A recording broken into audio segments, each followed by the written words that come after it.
to November to members. Can I please ask that you turn off all videos and put yourself on mute? Schools Forum members, please only use the video and microphones when speaking. This helps with background noise, call quality, and anything disrupting the meeting. When I invite a member to speak, please clearly state who you are for the benefit of all to help identify who is speaking. If referring to a report, please refer to page numbers from the published agenda pack to assist all present in finding the appropriate information. Can forum members only use the meeting chat function only for the purpose of the meeting? It's primarily to indicate to myself that you wish to speak, or you can use the hands up facility in Microsoft Teams. You'll see I'm on twice on the Teams meeting, and that's because I've got a second screen up with the chat and one so I can see the people, but I only vote once. There is a facility in Microsoft Teams under the ellipsis button called Turn on Live Captions, which provides subtitles on the screen. The meeting will be recorded, as with other public meetings of the Council. The recording will be made available following the meeting on the Schools Forum website. To help the flow of the meeting, we'll be using a single slide pack to take us through the agenda. First of all, we come to item 1, apologies for absence. And Robin, please can you list any apologies? I've had apologies from John Revel, Deb Loveridge, Louise Duffy and Ruth Hobbs. Thank you. Item 2, I would like to welcome new members. Please can I ask these people to briefly introduce themselves? So we have Reverend Toby Osmond, he's our diocesan representative. Yep, hi there. I represented the Diocese of Bath and Wells. Been in education for a while, but also vicar at Taunton Minster. Thanks very much and welcome. Sarah Fennelly, who's our new early years representative. Hi, good afternoon. I'm Sarah Fennelly, Early Years Academy Manager. I work for SSNL, training provider across the Southwest.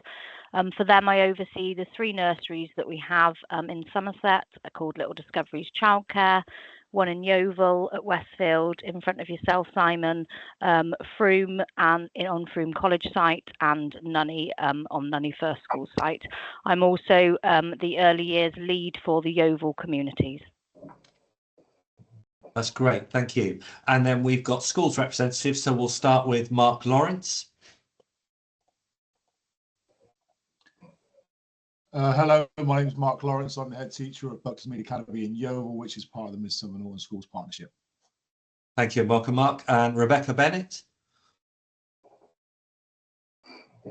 Good afternoon, I'm Rebecca Bennett. I'm the head teacher at Fairlands Middle School, and I'm a middle school representative. This is my first meeting. Welcome, thank you. And John T. Archibald.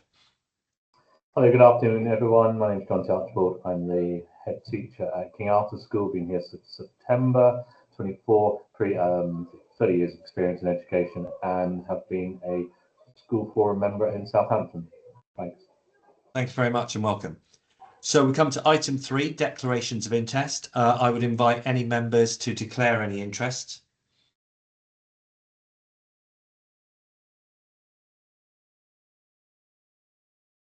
Okay, in the absence of any declared interest, we will go to item 4, which is the submitted public questions.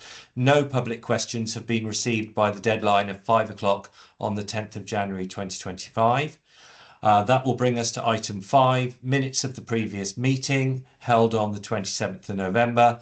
These are the minutes of the most recent formal meeting and are for agreement. So for this one, I would say if anybody has something they would like to raise about the minutes, members, please do so now.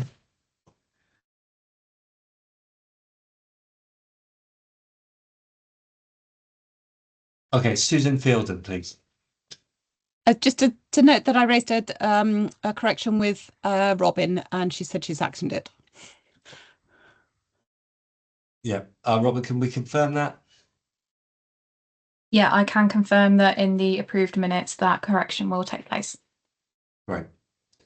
In which case, if there are no other questions about it, we'll move to a vote to accept the minutes. Please can you use the hand raise function in Teams to indicate you are in agreement to accept the minutes.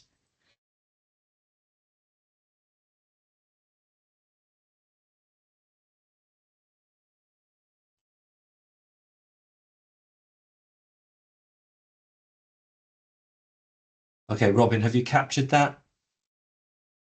Yes. Is that unanimous?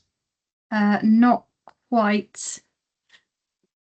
Okay, in which case, oh, sorry, I've got my school bell. I'll wait one moment. Can we try that again? In which case, I'll go to abstentions. People who weren't at the meeting, if you're abstaining, could you? Okay, so hands down. We'll do it this way. If you're abstaining from the vote to agree the minutes, please put your hand up.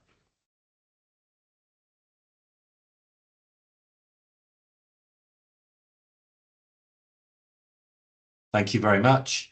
And if you are in disagreement with the minutes, if there's an issue with them, please could you now raise your hand? Okay, thank you very much. We will move on to the next item, which is item 6, DSG, the schools block. This one is item for decision. So at the end of this item, we will need to vote, all members who are eligible. So I would invite Joe Curry to present, but just before we do that, I would like to thank Joe and the finance team. I know that the information for members came out very close to this meeting. That is purely a reflection of the very short timescale that they have to produce it and the significant amount of work that's gone into produce it. And I'd also like to recognise that, clearly we are looking at a deficit situation. That is not the making of the local authority. This is to do with funding from the DFE and a gap which Joe can unpick, but I think it is worth outlining that at the start of this item. Thank you. Joe, I'd invite you to speak, please. Thank you, Simon. I think I met quite a few of you actually at our previous meeting on the 27th of November, but just in case, my name is Joe Curry. I'm the Finance Service Manager for Education and have been for about 18 months or so now, so not that long, still learning.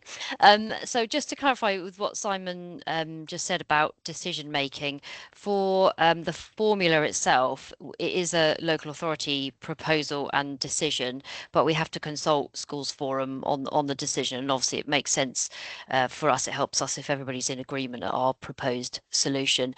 In terms of decisions, there is a decision on a transfer from any other from the schools block to any other block. So we are permitted to transfer up to 0.5%, and that is a decision that must be voted on by Schools Forum. So just to clarify that bit about the schools block.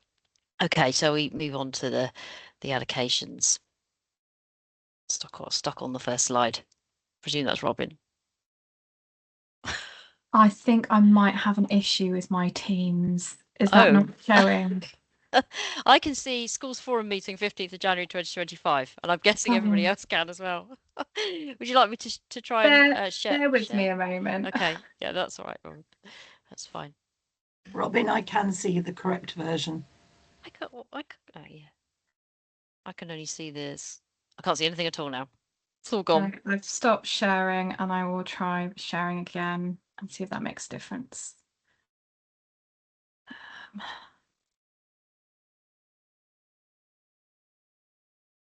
Perfect. I can see it now. Okay, so I'm going to take you through the DSG allocation for the schools block for 2025-26.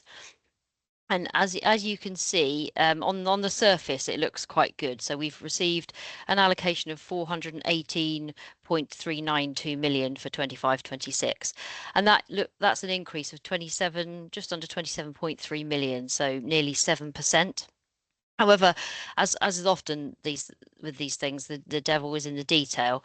So the average increase actually quoted by the Department for Education to the per pupil funding is 2.23%, and that's because what they've done is they've rolled several grants that obviously are liabilities for schools into the overall blocks. So it looks like a good increase, but actually, when you fundamentally look at the amounts per pupil, they haven't gone up a huge amount. And after taking account of all those grants that have been rolled in, the national funding formula has increased by what we think is an average of about 0.6% for Somerset. And if you've seen the document, the Excel spreadsheets that we shared at the end of last week, the cut to the formula for Somerset is about 0.55%. So it doesn't take a genius to work out that an increase of 0.6. Oh, someone's got their sound on. So if you take the 0.6% increase and then you take 0.55% off that, there is a very, very small increase, almost negligible increase to schools funding in Somerset for 25-26. So start with the bad news. Do you want to move on? So individual schools in particular, I just thought it'd be useful to give you the information around the census data. So you can see that for primary schools, we've actually had a drop of from October 23 to October 24, 446 pupils, which is just over a 1% reduction. And for secondary school pupils, there's a reduction of 239 children, which is just under 1%. So overall, we've lost 685 pupils out of our census from 2023 to 24. And you can see the note above just explains that based on the minimum funding that we have to provide per pupil, that means that primary schools on a very average basis lose just under £10,000 and secondary schools just under £52,000. And obviously this is going to put further pressure onto school budgets. And I think that's the forecast trajectory that censuses of pupil numbers are continuing to fall. And just to remind everybody that the minimum funding guarantee protects on a per pupil level, but it doesn't protect schools from falling rolls. So that's an added pressure for individual schools. Okay, next one. Moves on. Okay, so individual schools budgets, as Simon mentioned, the schools block money that we've been given for 25-26 is not sufficient to meet the sort of midpoint, or what the government described as the hard national funding formula for 25-26. And that's broadly because we're provided funding based on October 2023 census, and we have to give it out on October 2024. And hopefully some of you remember that from last year. So this provides us with sometimes a problem, and particularly where we see increased deprivation in Somerset, and we're required to sort of try and give out more money than we've actually received. So the factors are always a year out of date. And we're not permitted to set a deficit budget in the schools block, and we have to adjust the formula, and the DfE give us various factors that we can adjust to balance the schools block. So we've provided, and Jackie has done a lot of work on this, 4 options, and we've shared those with Schools Forum. I think they were shared on Friday last week, and we have proposed 2 options that we just wanted, we thought were the best options for all schools. And one of them was to reduce what's called the ARPU, so the age weighted pupil units, by just over 1%.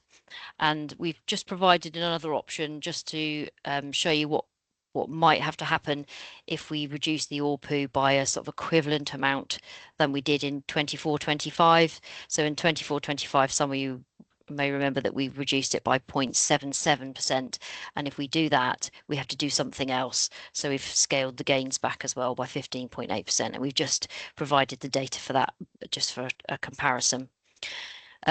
We're proposing to maintain the minimum funding guarantee at 0%. So you might remember that the DfE have said that local authorities can set this between minus 0.5 and 0%. But we felt that it was more appropriate to set it at 0% so that no school would actually receive a cut to their per pupil funding for next year. So we're proposing to set that at 0%, and we've done that in all the options that we provided.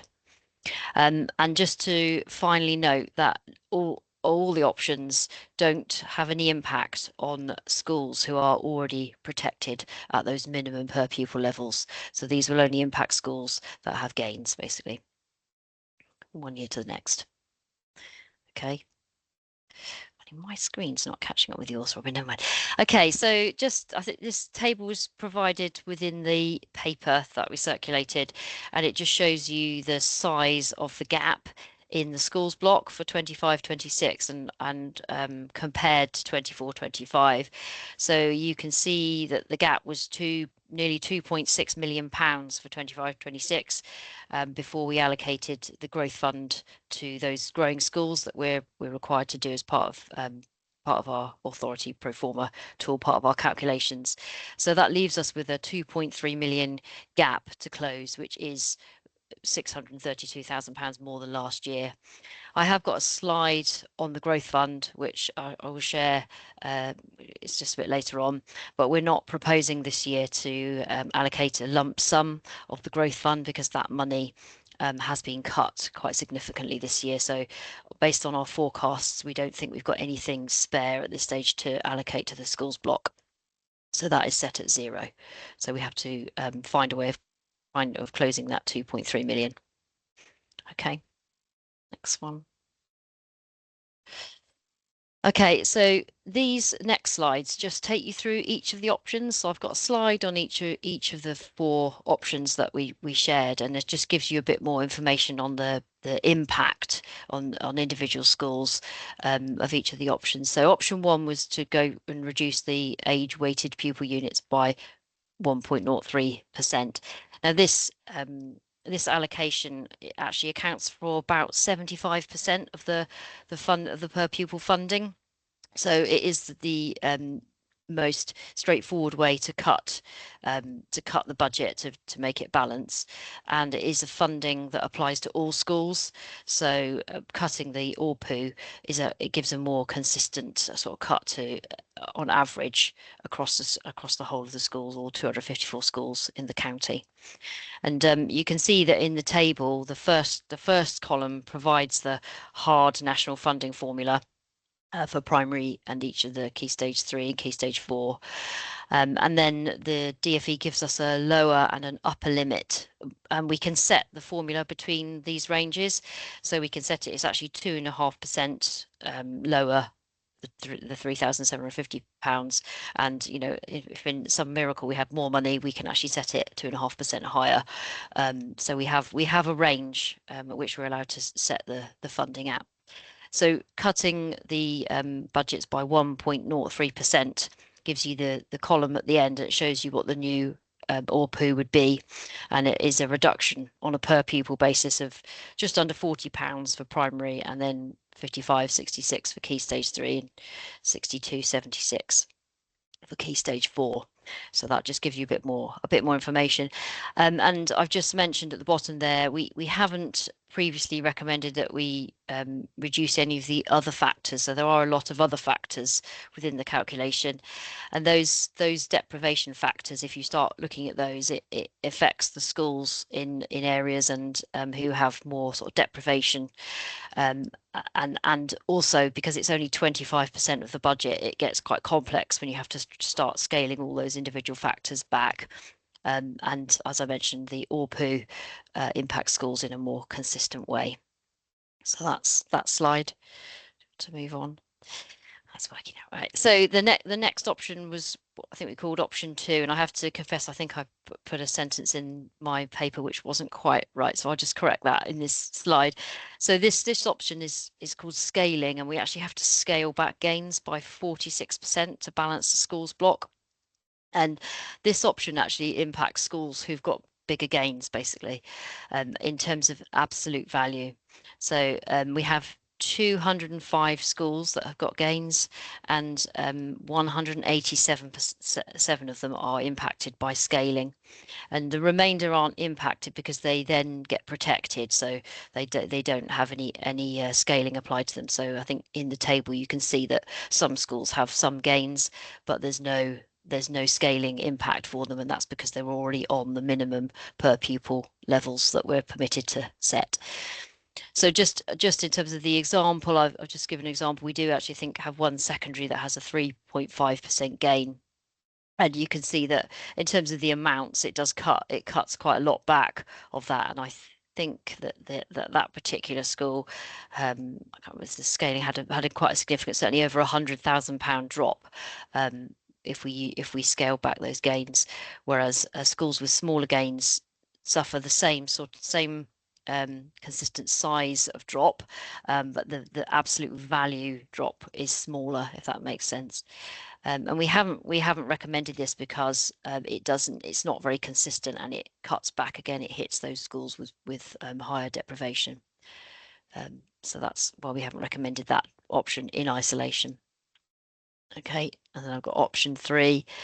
So any of these options as well, we can apply, a bit of this and a bit of that. So it's a bit, we can sort of chop and change them, but they get quite complicated and quite technical. So the final also option in isolation is some sort of capping, and Jackie's calculated that capping needs to be applied at a level of just about 1.02%. And I mean, this is the worst, I think, of the lot, if I'm honest, because the schools that have the biggest gains get all their gains scaled back, and their gains then become consistent with schools with the much smaller gains. So that actually only affects, I think it affects 135 schools. Because there are obviously a lot of schools gaining that are already below the cap, so it kind of evens out the gains across the school population, but it does again impact those with higher deprivation factors, and you can see the impact of that at a table in the table on the screen, and you could apply a certain cap. I think Jackie has been telling me that the data is quite interesting this year for the schools. So we have got across the secondary schools, most of the gains are between 0 and 2%, but the variation on the primaries is quite much wider. So some are losing and some are gaining. So this tends to sort of thing would impact some of those schools, particularly some of the primaries that have got some quite big gains. And our one secondary that has a significant gain of 3.5%. I think this one has it's nearly £175,000 cut to the budget. So that is option 3. And then if you can move on. So the final option, we have presented a kind of hybrid option, just because we felt it was useful just to model this on the scaling the ARPU back by an equivalent amount as we did in 24-25.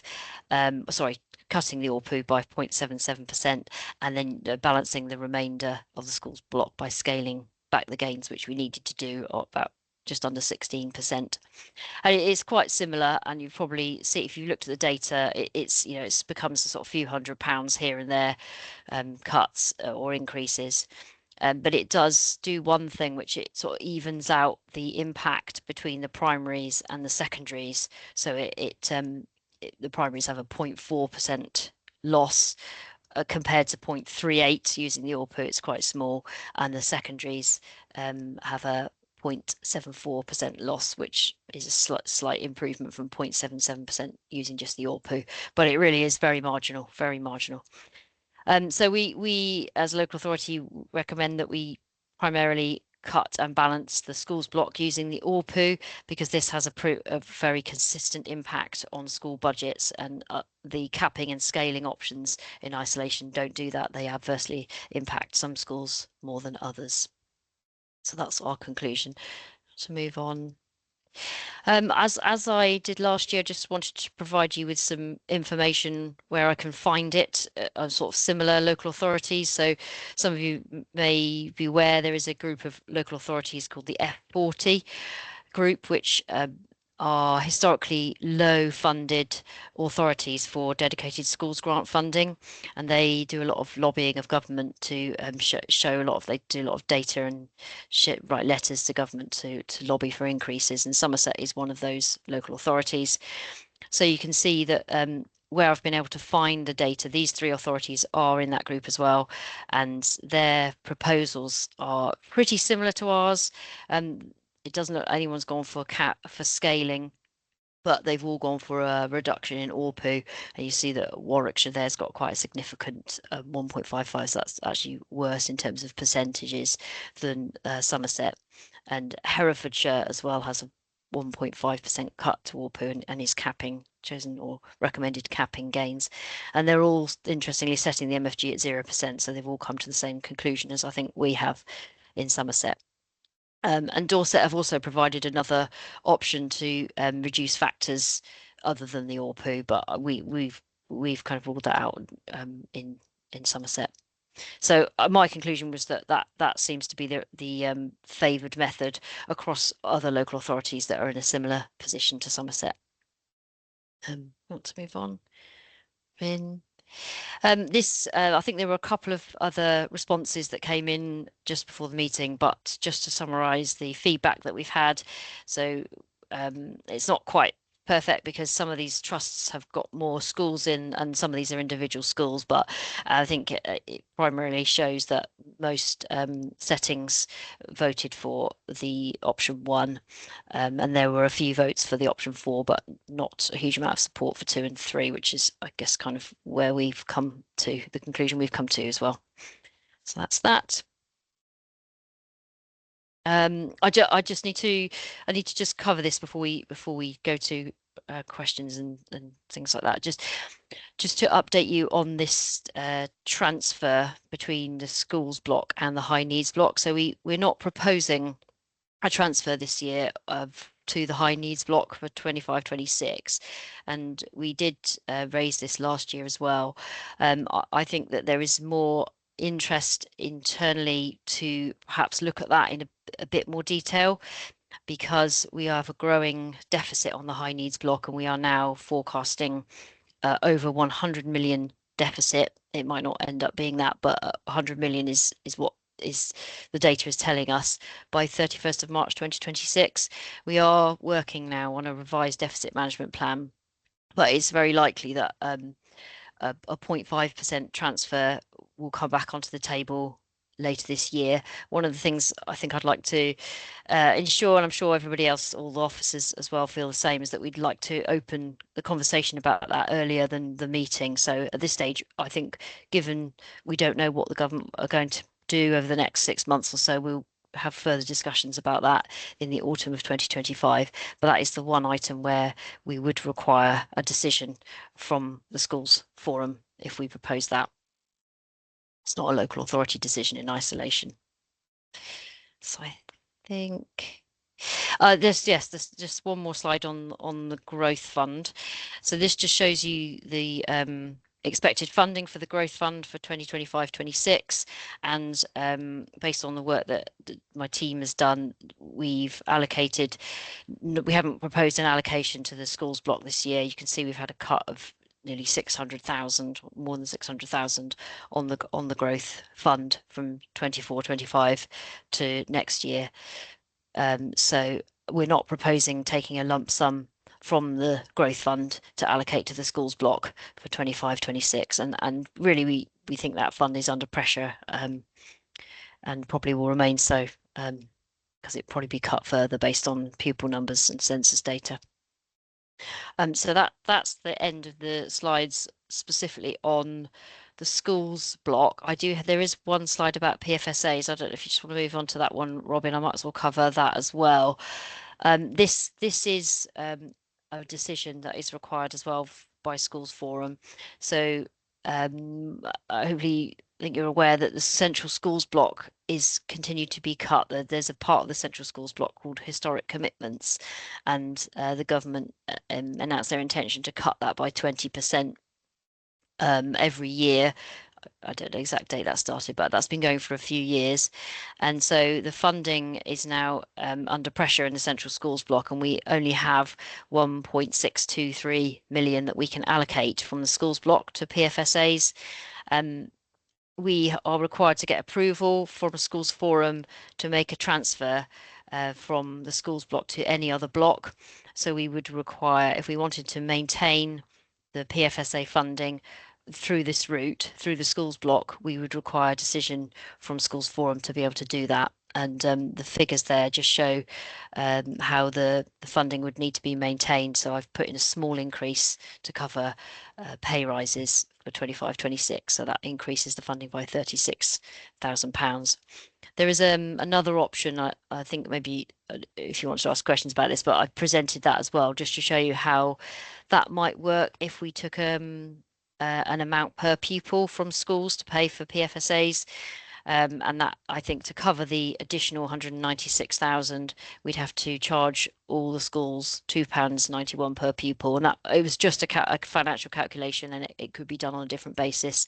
I think our concern with taking it from the schools block is that not all schools are paying an equivalent amount for PFSAs, because some schools are protected, so there'll be no deductions for PFSAs in their budgets, but that might require some more discussion, or warrants more discussion. So I will stop there and hand back to Simon. Thank you very much. That was really great, and there's a lot of work gone into producing that in a way that has so much clarity. Clearly, it is a complex issue, and I can see the point in the chat from Naomi, and if you want to make that, please do in a moment verbally. We'll now go to the point if members would like to raise their hands if they've got questions or queries. Sue Simpson. Hi, thank you. First of all, to echo everybody else, thank you so much to you and everybody for doing this, and for getting it out in time, and also for getting it out to SASH and to SAF. I think the biggest part of what we can do is to encourage as many people as possible to at least be party to this discussion. There's nothing like bad news having to be dealt with, but if we can deal with it as one, it really helps. I know that everybody is a bit grumbly about the timescales, but actually better to have had something than nothing. To come back to my points, I think lobbying the DfE to clarify the messaging, i.e. don't lie on TV and tell everybody we're getting 7% when actually we're getting minus 0.5. I think we need to be very, very clear. And our elected members, who I know we have some of them with us today, are a perfect conduit to help us with that messaging on doorsteps, or else we in the front line at schools are on the we're there at the coalface telling people actually no, we're having to cut things. And then but we heard this on TV. So I think it's really important that we go for that messaging. The second point I'd like to make about the high needs block, much as it pains me to say it, I think we should hold that deficit big, loud and proud for as long as possible to make a point, because we are not alone with such a high needs deficit growing and growing and growing. And I think it's very easy for us in isolation to think that we have to do something about it ourselves, when in actual fact it is a national problem that needs addressing from central government. And if we all manage to make it right, then the problem goes away quietly. And I think the DfE need to have their little behinds held to the flame.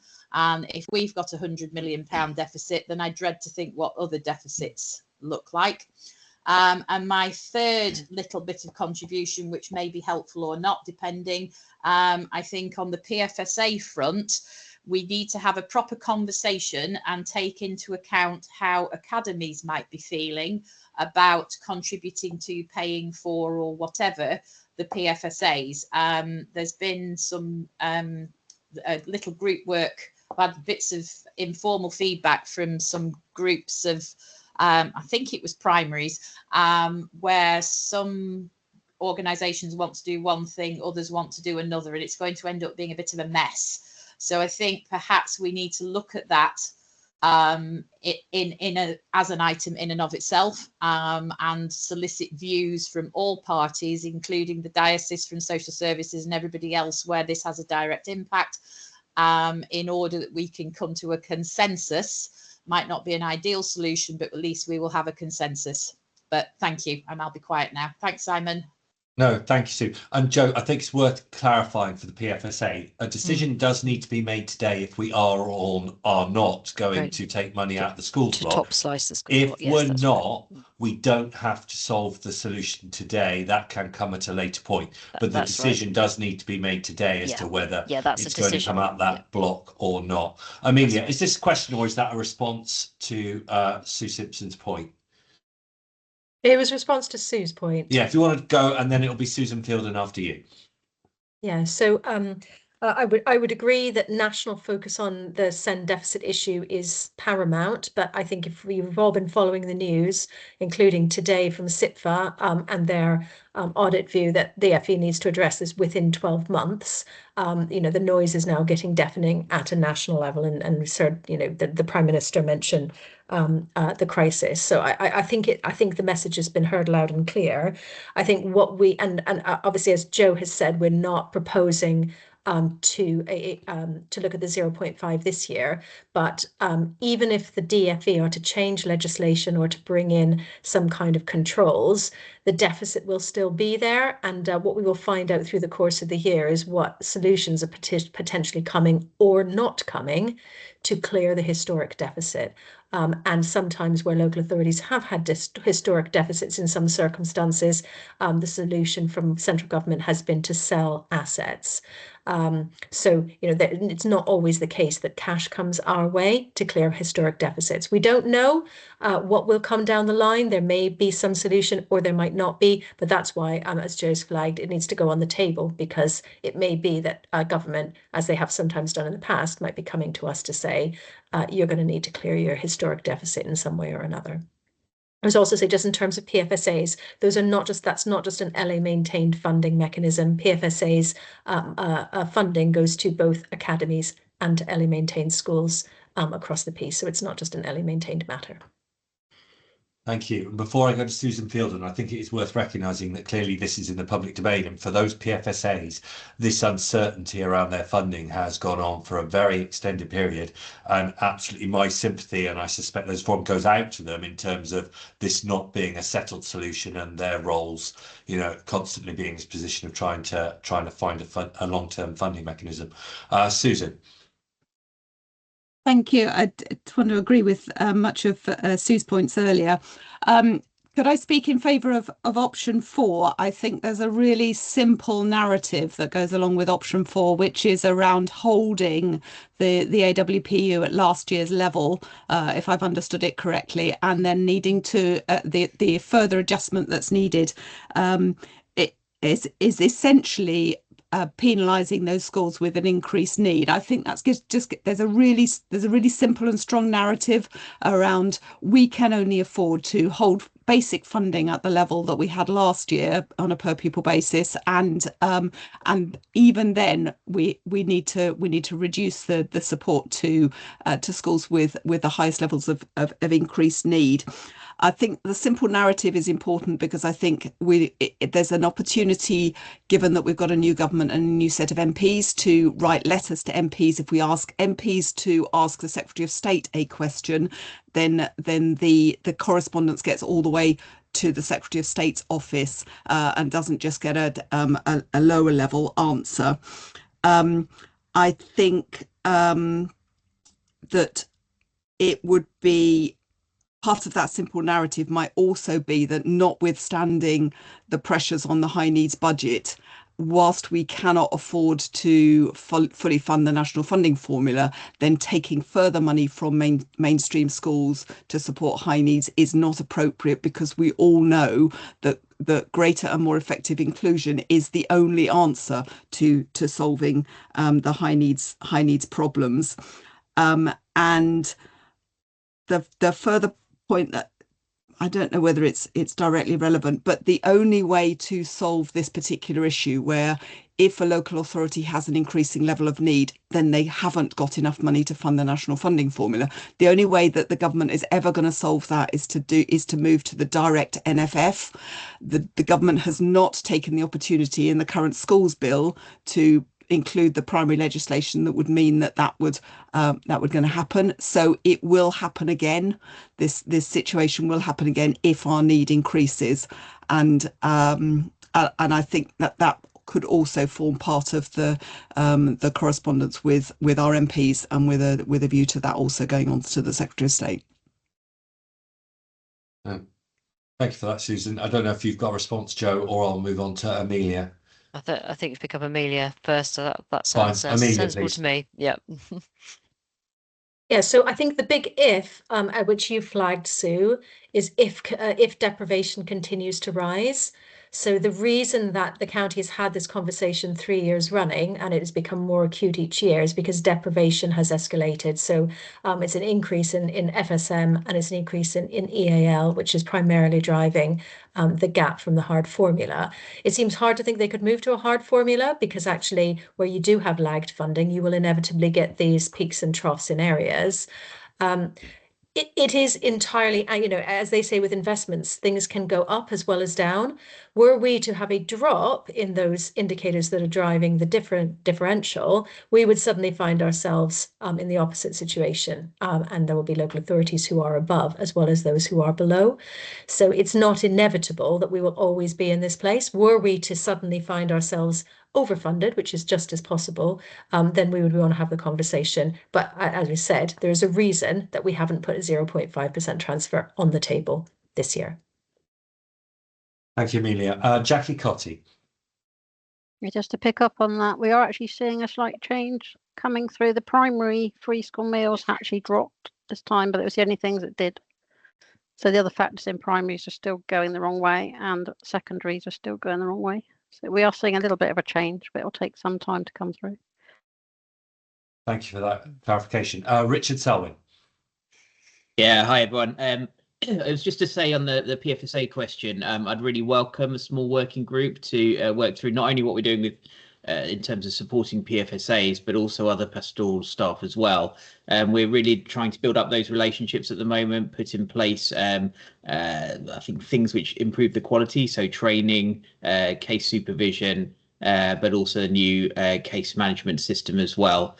So what we're hoping is this becomes an even more important workforce for us in the council, but also in schools. So if it was possible to put together a small group to support that, that would be very useful. Also, as a principle, in terms of the funding, I think we talked before about matched funding between the local authority and schools, and certainly for I hope the next few years, that's without commitment at the moment, but certainly for this coming year, we'd be able to match the funding with the school transfer from the schools block. So that would halve the amount that we're asking for from the schools block, with the rest coming from the council. Thank you. Yeah, this is it's going to just become the funding for PFSAs, as Richard's aware, is going to become more under pressure as the years go by.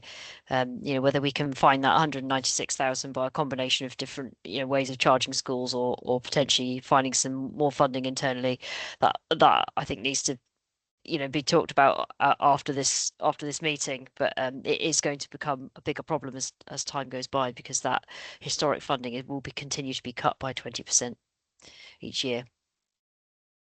Yeah, and my reflection, historically, we've had proposals about NHS stepping in and things, and I'm assuming that hasn't come to fruition. On the main agenda item for this, reflecting, I think, what came out of discussion, it was much appreciated to get the information so that Sash could meet on Monday.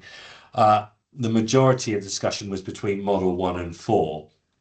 And my sense is, and I'd appreciate, Joe, your kind of input on this, is 1 was kind of the rawest blind to schools situation, in some ways most consistent. Everybody gets just cut based on number of pupils, and it's an even cut apart from if you're on the minimum funding guarantee. Whereas for option 4, there's been kind of a principle injected into it, which is we are going to protect schools in a certain circumstance, disadvantage, whatever. That percentage could have been pitched at a different number, and so kind of the difference between 1 and 4 is we're we're injecting a matter of principle into the decision on which we're making it. I'm not sure I've explained myself clearly, but I don't know if you can unpick that. It's complicated technically, isn't it? I think the only difference really between the two options in terms of the impacts on the individual schools is that option 4 appears to be more sort of fairer between the primaries and the secondaries. It is very marginal, but it sort of takes that sort of the primaries pay a little bit more, and as Jackie said, there's some factors that are going the other way for primaries, and secondaries pay a little bit less on option 4. That's the only reason, and also I think as Susan mentioned, that the 0.77% is something we accepted last year, so we felt it was reasonable to present an option that was equivalent to last year plus the scaling back of those gains. So I suppose from a sort of personal perspective, it doesn't make a huge amount of difference. It's a few £100 here or there for each individual school. So yeah, I'll be interested to hear other views actually. Which one absolutely. It's worth unpicking because I think that it's complex and it's not easy to come to a conclusion. So I'll go in order of the hands up. Susan Fielden. I'm sorry, could you go to somebody else first? I've completely forgotten what it was I was going to say. No, Richard, is that a legacy hand or is that a hand? No, new one. It was just to provide a further update on the partner funding, Simon. As of yet, we still don't have anything identified, but conversations have been positive. These things come and go with what funding different bits of government put in different bits of the system. And I think as we're moving more towards a locality model and building up those relationships on the ground, I think it becomes more and more obvious that we ought to be jointly funding this area. So I remain optimistic that we'll get to that point of some joint funding, Simon. Yeah, no, that'd be great. Susan, do you want me to wait a moment or go to Sue Simpson? No, I remembered. Sorry about that.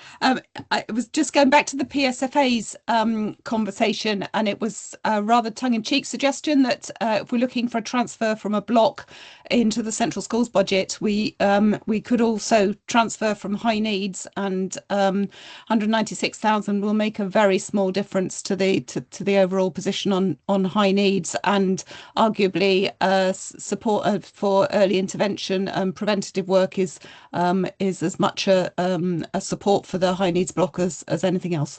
But it's tongue in cheek, and you can just completely ignore me.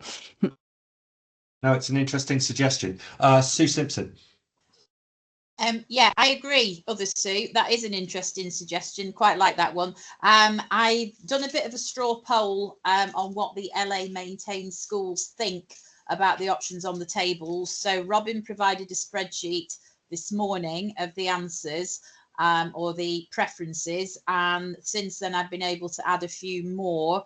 So at my calculations at the moment, there have been 10 for option 1, 1 for option 2, 1 for option 3, and 2 for option 4.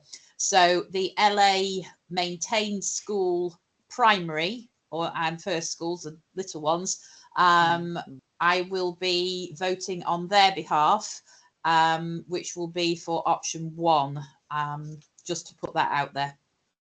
That's possibly because option 1 is slightly more favourable to the primaries on average than option 4. It's slightly more. I expect we might have run out of goodwill, but that would be probably unkind of me to comment. No, okay. I'm not sure if I've got some legacy hands up. So I've got, in order at the moment, I've got Susan Fielder at number 1. Okay, so it's Naomi Phil, please. Hi, Simon. I just thought on the back of our last speaker, I did a similar thing, sort of asked as many colleagues as I could about option 1 because I knew I was coming today to save people emailing. And we had about the same, about 10 heads of different schools for option 1. I think probably in the same vein as the last speaker in terms of they were largely primary representatives or first school representatives. Thank you. Rebecca Bennett. Hi, I just wanted to, obviously it's my first meeting attending and I was a bit disappointed, I'll be honest, to see that we had such a low response from schools, but I take the point that perhaps it's because they know a cut's coming either way, so I don't know the reason for that, but it's quite difficult on such a small sample, I would say. so that's just one thing around how could we engage schools more or on these kind of decisions. And the second point around the PFSAs that I'd just like to make is I don't have access to any information about the impact that PFSAs are currently having. It's not a judgment on whether they are or not. It's just in terms of value for money and what impact that's having on Somerset young people across the county. So yeah, two little points there. Thank you. Miss Wilkins, I saw a hand flash up. I don't know if that you'd like to speak. No, I was just trying to find the thumbs up to agree with what Rebecca was just saying. No. To say impact, sorry. That's fine. I mean, I'll jump in because I haven't got another hand up. Every time I've ever heard anybody talk about PFSAs, they're hugely valued, which is, you know, despite the cost and the cost moving, you know, it's not something people want to cut, and some schools are funding it themselves directly. There are various models, but that's kind of an anecdotal narrative as opposed to a hard-based, you know, judgment of impact. I do think it's an interest. If we don't, the key thing today is to decide, is it going to come out of the schools block?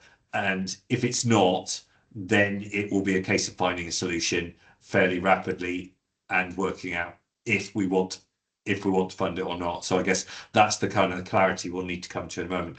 Do we have any more questions? If not, what I'll do is I'll go through options 1, 2, 3, and 4, a hands up for each of the options, and then finally an abstention if you don't wish to vote for any of them, and then we'll do the PFSA separately afterwards. So it's kind of we're running a little bit over, but this is a significant issue. So if there are any more questions, otherwise we will go to a vote. I think, Simon, we probably just need to do a vote about that 0.5% as well, just to have it documented. Oh, the minimum funding guarantee, transfer, the fact we're going to go with zero, not minus 0.5. No, sorry, the transfer from the schools block to the high needs block, although we're not proposing it. I think I'd just like to have it documented that we had a vote as well, and that schools forum, that's schools forum's view as well. To agree that we won't make a transfer to the high needs block this year. Well, okay, so if we start with third thing, sorry. Let's start. No, Joe, it's really helpful to step in and get that clarity. Okay, so we'll start with that not transfer of 0.5% from the schools block to higher needs. Members only, please can I have a hand up to indicate that you agree with that decision?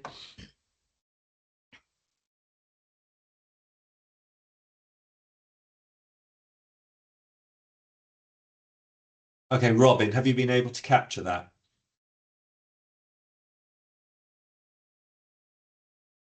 Yes, and I'm just double checking, but that looks like it was a unanimous decision. No, it wasn't. Apologies, that was not unanimous. Okay, and hands down, please.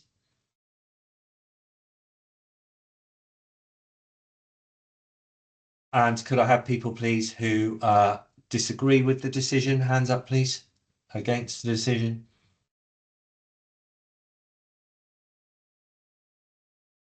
Okay, and people who would abstain.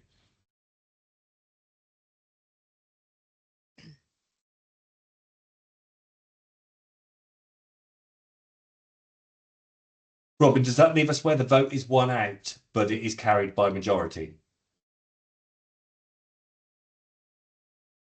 Yes.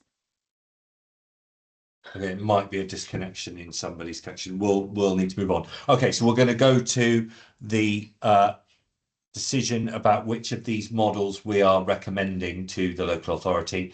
So we'll start with model. Oh, sorry, Susan. Simon, yeah, could I just ask a clarification on the process? Are we only voting for one option, or are we voting for any option that we would find acceptable? Yeah, in a way, this is about clarity going to the LA, because it's not us making a decision. So, Amelia, in a way, I'm happy to be led. Is it simpler people just vote for one, or are you happy to people vote for more than one, and you'll unpick it from that? I think as long as we can understand what you're saying. Don't vote for every option, please. Yeah, if everyone votes for every, we do have a problem. Okay, in which case I don't want to close down people's option to kind of go across more than one, but it's not helpful if you vote for 4. And then kind of that information can go across to the local authority and they can interpret it from there. Okay, so you can vote for more than one. Thank you for that. Okay, so option 1, hands up please for an agreement.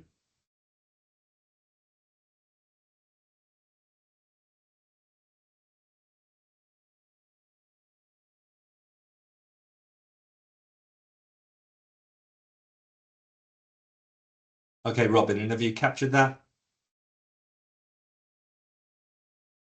Yes. Okay, hands down, please.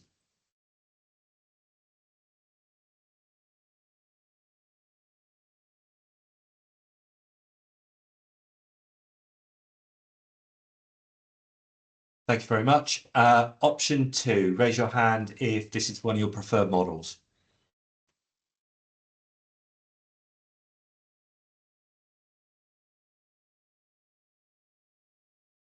Thank you. And we will go to option 3.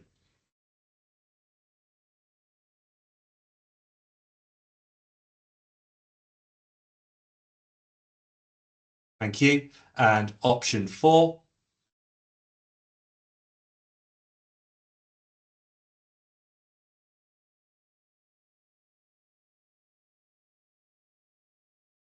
Thank you. Did you capture that, Robin? I was going a bit quick. Yes, I did. Thank you. And people who would like to abstain.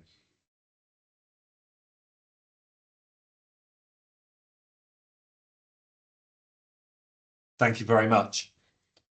Okay, we will come to the PFSA decision. There is the funding model, but I don't think we are voting on that today because I think there are more than one options. It gives you an indication of what might occur if we don't decide to withdraw money from the main funding. That's right. So we're purely now going to vote on a yes, we are going to recommend taking money from the funding, and on the spreadsheet you'll have seen that how that pans out. It is uneven between schools and there is significant amount sitting on some schools. That's because there were 2 tables, so make sure you don't confuse. There was the table for the charging model and then there was the table on the end of the big spreadsheet, which was the amount being withdrawn out of the schools block. If anybody needs any clarity before we vote on this, now's the moment to ask. Okay, so we are voting to agree, yes, we take money from that schools block.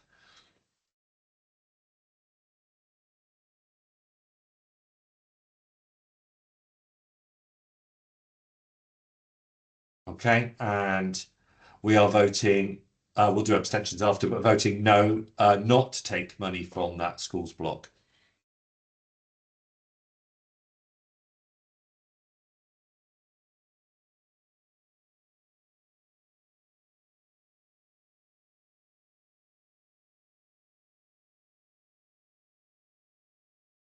Okay, Robin, have you captured that? Yeah. Okay, hands down, please. I'm not sure if I got my hand up there, Robin. I had intended to put my hand up there if you could include it. And people who would abstain.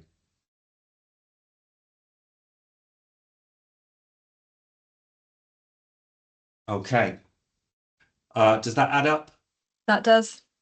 Thank you very much. In which case we will go on to item 7, DSG Central School Services Block. And Joe, it is back to you to continue the presentation. Yep. The next sort of 2 items are fairly short. We'll get on to the early years block, which is a bit more meaty. So the Central School Services block, it is required that Schools Forum approves the items of expenditure in the Central Schools block on a line-by-line basis. So as in previous years, we've provided a breakdown of the cost or the expenditure we're proposing for 25-26. I don't know if you want to just, can you move on? Am I looking at the right slide, the same slide as everyone else? I'm not sure. So just to give you a bit of information about the Central Schools block, it's 4.472 million, so not a huge amount for 25-26. We have had an increase on the ongoing duties of just over 10% of £274,000. Within the ongoing duties is the costs for the copyright licenses, and we don't have any thing we can do about those. Those are required expenditure out of the Central Schools block. And as I've already mentioned, the funding for historic commitments has been reduced by just over £400,000, which is 20% of the amount of part of the Central Schools block, and that cut is going to continue to put pressure on what we're now funding through the PFSAs. So we'll have to revisit how we fund that in future years. And as I mentioned, Schools Forum is required to approve the Central Schools block expenditure for 25-26. So the next two slides hopefully just give a breakdown of those of the proposals. So these tables were set out in the papers as well that we shared last week. So you can see there I've provided a breakdown of the categories of spend from 2024-25 to 25-26. A couple of them we've put some small cuts through, and the main increase other than the licenses is for education welfare, and the reason for that change is because we had a little bit more money, so we can we've moved a few things around so we can increase the expenditure there, and that was previously funded through the historic commitments, and so we've just transferred the funding across to the ongoing commitments for that item. So that shows that breakdown. And then on the next slide there's just the historic commitments, so you can see that budget is cut by £400,000, and the main item in there is what I've called contribution to combined budgets, which is for PFSAs. So that's the end of that item. I don't know whether Amelia, is there anything you want to add on the Central Schools block budget for 25-26, or whether it's fairly brief? I don't think there is. I mean, the things that are funded follow the statutory guidance. As you say, there have been some small things where we have tidied some things up, moved things around, and obviously some of those impacts relate to formal staffing consultation, where we've been making sure that we're very, very tight and very efficient in terms of everything that's funded. But yeah, the significant movement is there around education welfare. So we're not spending more money on staffing, but education welfare was previously in historic commitments. It's moved on to ongoing commitments alongside proposals for them to sit alongside Family Intervention Service, which hopefully will also bring greater impact and efficiencies if that goes forward. Okay, Susan Fielder. If my memory serves me correctly, the contribution to combined budgets, and in particular the funding for PSFAs, dates back to a time long ago when there was a Liberal Democrat local authority and a Labour government. And I just wonder whether that is also worth including in a letter to MPs, just to stress the fact that we have been diligently trying to maintain this collaborative approach to early intervention, working schools, health, local authority, social care, absolutely fantastic stuff. And the wicked Conservative government has been reducing our ability to do that. And wouldn't the marvellous new Labour government want to put it right? Amelia. So it's not my place to make a political comment, but from a very pragmatic point of view, we have raised this with the DFE Regions team to point out that the decision has been made by the DFE to reduce its historic commitments, and that it may not be there may not be the awareness in the team responsible for the early help policy development, that is potentially, from their perspective, an unintended consequence, that they may not be aware that that's what is sitting in our historic commitments. So I thought, this may have no impact, or it may be that sometimes when these things are flagged with the relevant parties, they can look again at their policy, the consequences of their policy decisions. So that is with the Regions team. They have taken it to find the relevant policy people. They have not yet come back to me, but we will be continuing to press that point whenever we get the opportunity. Thank you. Any other questions? In which case we need, I believe, to vote to agree this Central Schools block funding changes. So we will go to vote to agree, then votes to disagree, and then votes to abstain. So votes in favour, please.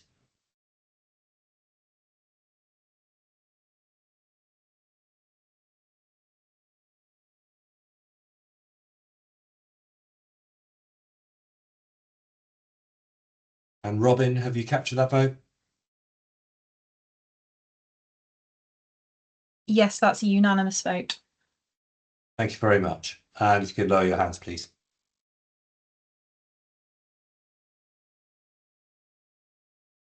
In which case we will move on to item 8, DSG high needs block. And Joe, it's you again. Thank you. Well, last bit, last couple of slides. So we've slightly sort of changed the focus of this. It's only a couple of slides really just for information. So we are still working on our high needs block budget as we already, people have said, we're under significant pressure on the high needs block, and the budget has been prepared, and I think you could probably work out from the fact that I quoted 100 million at end of 2026 what we're sort of looking at in terms of budget overspend for next year. But we're not ready basically to bring the detail to Schools Forum yet, so I've just provided a couple of slides of information, really just background information. So if you want to move on, Robin, if you haven't already, yeah, thank you. So we did receive an additional, the government said that they've paid us an additional £1 billion for high needs block. And that actually gives us an 8.74% increase to our Somerset Council funding for next year. So there is 6.8 million nearly additional funding that we've been given to allocate out for next year. The problem really with it is that the funding increases is not keeping pace with the level of EHCPs or the numbers of EHCPs that we are having to issue, and also the level of need, which has increased, as I'm sure Amelia could talk further about, that we're seeing in Somerset. And I think that's the picture across most local authorities, although there is a varying level of deficits. I think it was something like 43% of local authorities would have to call a Section 114 notice with their high needs block deficits. So we are working on a draft budget, and as you can see, I've provided the month 7, which is the latest public information. That's the month 7 forecast for the high needs block, and that is an overspend of 32.669 million. So a sort of huge overspend really. We set the budget at 18.9 million, so we've spent much more than we were actually anticipating at the start of the year. And there is further refinement now.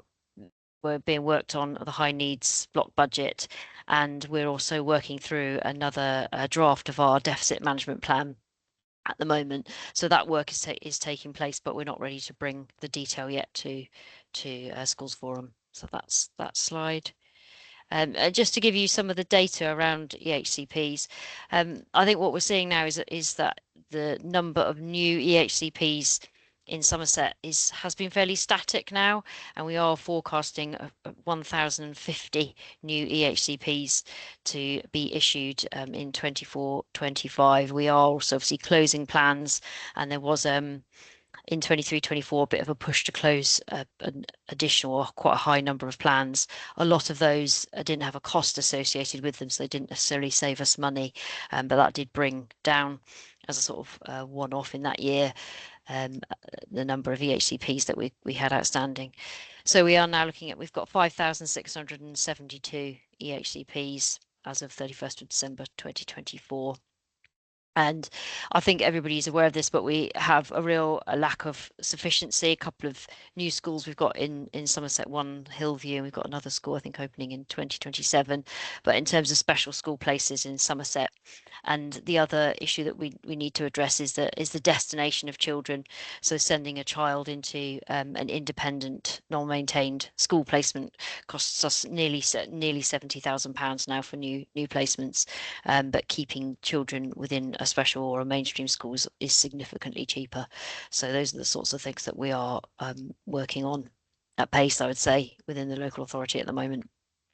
So that is the end of my slides, really just for information. Again, I just invite Amelia if she just wants to say anything more about the high needs block. I think they're well documented issues for us. So.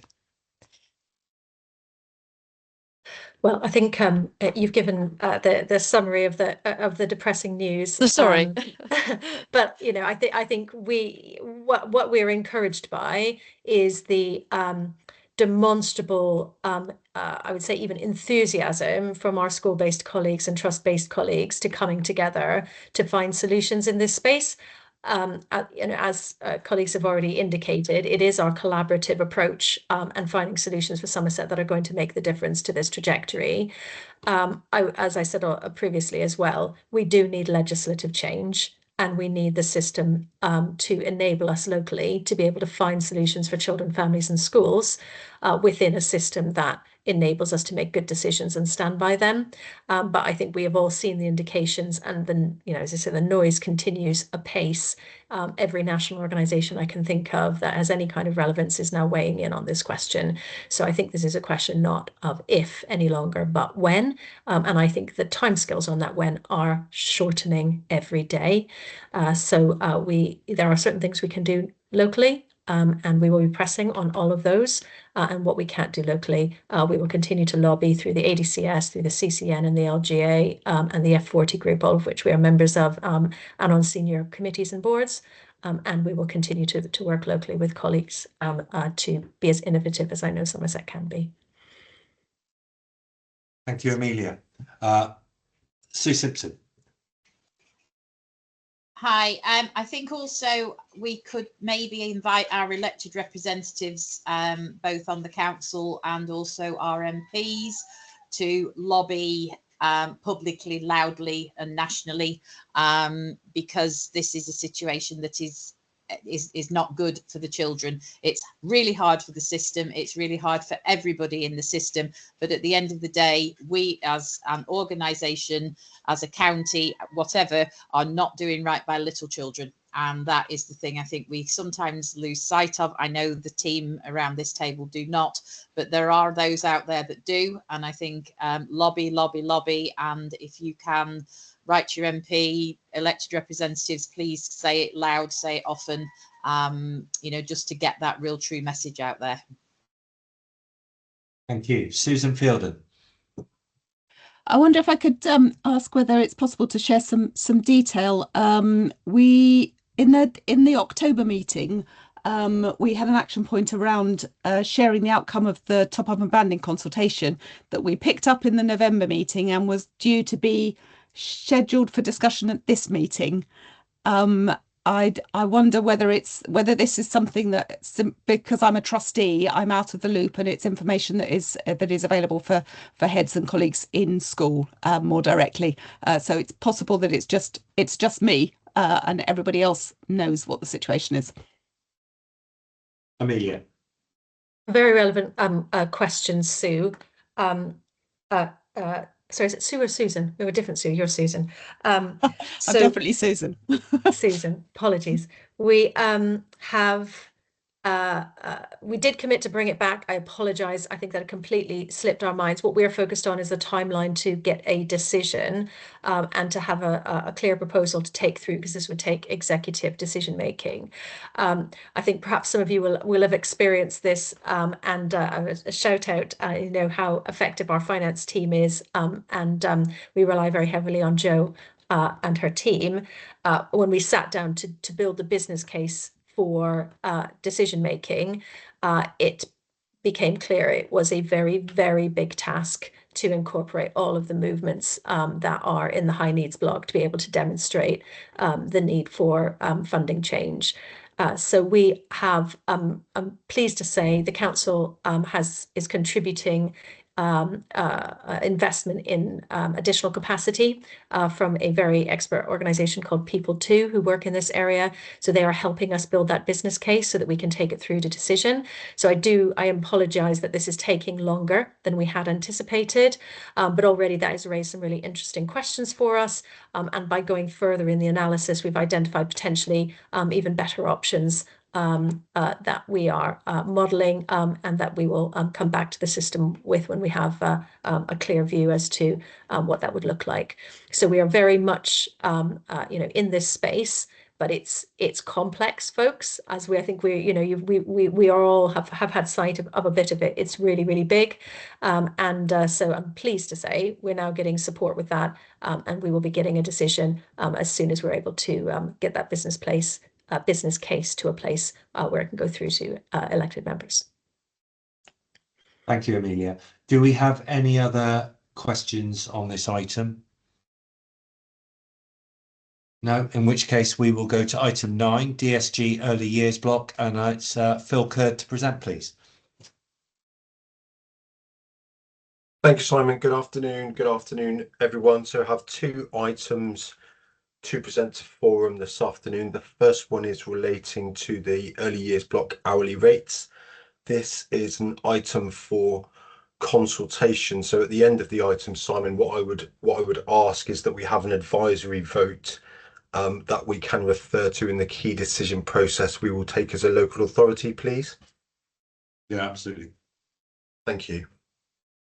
So by way of background, each year the local authority has the duty to determine the hourly funded rates for early years places across the county. You can see that our annual allocation has increased to just over 73 million, broken down in the ways that you see on the screen there. Just for reference, because item 2 is about our centrally retained funding, the local authority is permitted this year to retain up to 4% of the funding pot for centrally retained funding to fund the services that we use to support the sector. This year we will be proposing to maintain our centrally retained funding rate at 3%. Last year, local authorities could retain up to 5%. This year it's been capped at 4%. Next year it will reduce across the country to 3% in line with where we currently are.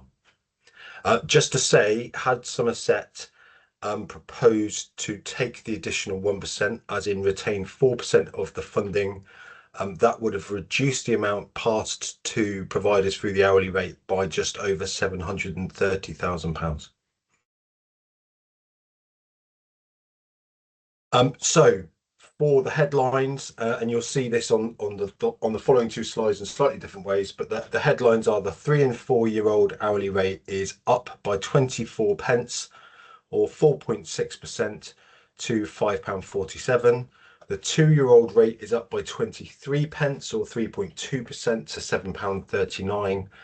And the 9 months plus rate is up by 24 pence or 2.5% to £10.02. It is worth acknowledging that a deprivation supplement will be paid in addition to the base rates that are set out on the slide. Deprivation supplements account for 1.23% of our total funding allocation, and these are awarded to providers based on the needs in their settings.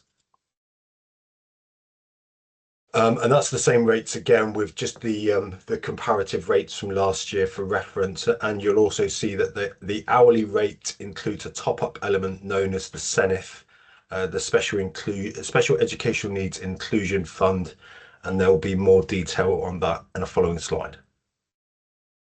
So on SENIF, the Special Educational Needs Inclusion Fund is intended to enable providers to support the needs of children with lower level or emerging SEND.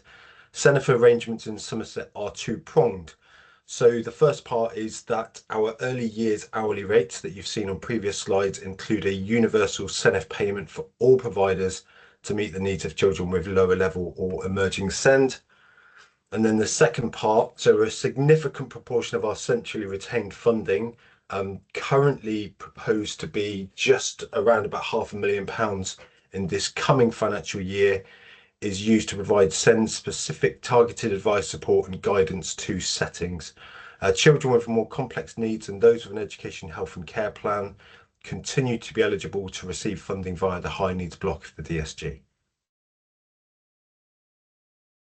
So base rates, you're just going to see 3 slides now which kind of just set out how we calculate the hourly rate. So you'll see the overall allocation that we get and what hourly rate that's based on. So for 3 and 4 year olds, we get just over 32 million. It's based on an hourly rate of £5.71. We then deduct just under £1 million for centrally retained funding, which accounts for about 17 pence per funded place. We then set aside the deprivation pot, which accounts for just under £400,000, which leaves us with an hourly funded rate of £5.47 and a deprivation rate of 1.23%. You'll see the same calculation for 2 year olds on the next slide. So we started with just over 18.4 million. We deduct the centrally retained funding and the deprivation element, and that gives us a base rate of £7.40. And for the 9 months plus, we start with just about 22.2 million and an hourly rate of £10.46. After deductions, that hourly rate comes to £10.02. Just on those hourly rates, just to let you know, as part of the consultation exercise, we have been to the early years partnership. Despite some debate, there is an understanding or agreement within early years partnership that the LA has done what it can to provide the best possible rates to the early years sector, but the national funding formula, which calculates the allocation for each county, means that those rates probably aren't sufficient for the sector as is. So it's very likely that the early years partnership, through the chair, Tom, who's also a member of Schools Forum, will be lobbying local MPs to try and get that changed in future years. In parallel to the hourly rates, we're proposing to change the payment system by which we fund providers. So currently on each funding period, so a school term, a 4-month period, we would provide 90% of a settings funding in advance. Now, given the increases in funded places and associated funding, the level of risk in terms of that forward funding to the wider early years budget or early years block is becoming too high. Excuse me. And a significant amount of providers are now receiving over £100,000 in terms of single payments, and some providers are receiving in excess of £200,000 as a single payment. By processing the payments on a monthly basis, we aim to reduce those payment amounts and significantly reduce the risk associated with providers ceasing trading or going bankrupt. Should we not act, there is a very real risk that hourly rates in future years will stall or reduce as a result of having to offset overpayments in this current year. So just to kind of highlight the risk, so group providers are paid 90% of their estimated claim up front. In the autumn of 2024, which is our usually our lowest funding period because it's the period with the fewest children, 12.2 million was paid to group settings based on their estimated claims. 23 settings received over £100,000. In autumn 2025, we believe this will increase to 40 settings receiving over £100,000 as an estimate payment, and 15 million will be paid to group settings on their estimated claim before any entitlement has been provided. So you can see the significant increase in funding and significant increase in risk. If any setting went bankrupt or closed partway through a funding period, the LA has to pay for the children to attend other settings from the current year's allocation and would have to review and potentially reduce hourly rates for all providers in the following year to manage any deficit. Further consultation. So we had a good discussion about this at Early Years Partnership. I think it is fair to say that Early Years Partnership was supportive of our intention, but wanted us to undertake further consultation with individual settings by way of a survey through the portal to understand what moving to a monthly system would do in terms of impact for settings and how we could mitigate that impact in some way through our new model. So we're just putting that survey together and it will go out to providers shortly. And the intention is to move to a monthly payment system in September in a way that doesn't adversely impact our providers or their viability. I believe that's the end of my slides, Simon. So the next steps are a key decision on these hourly rates and the payment regime to be taken to the Executive Lead Member for Children and Families in March 2025. We would like an advisory vote from Schools Forum today, as in whether it supports the hourly rates, it supports a changing mechanism, so we can refer to that in our key decision process. Thank you. Thank you very much for that, Phil. Can we please go to Susan Fielden first? Thank you. Could I first ask Phil, I'm just looking at the notes from the early years partnership meeting, and would I be right in thinking that there were only 3 providers there?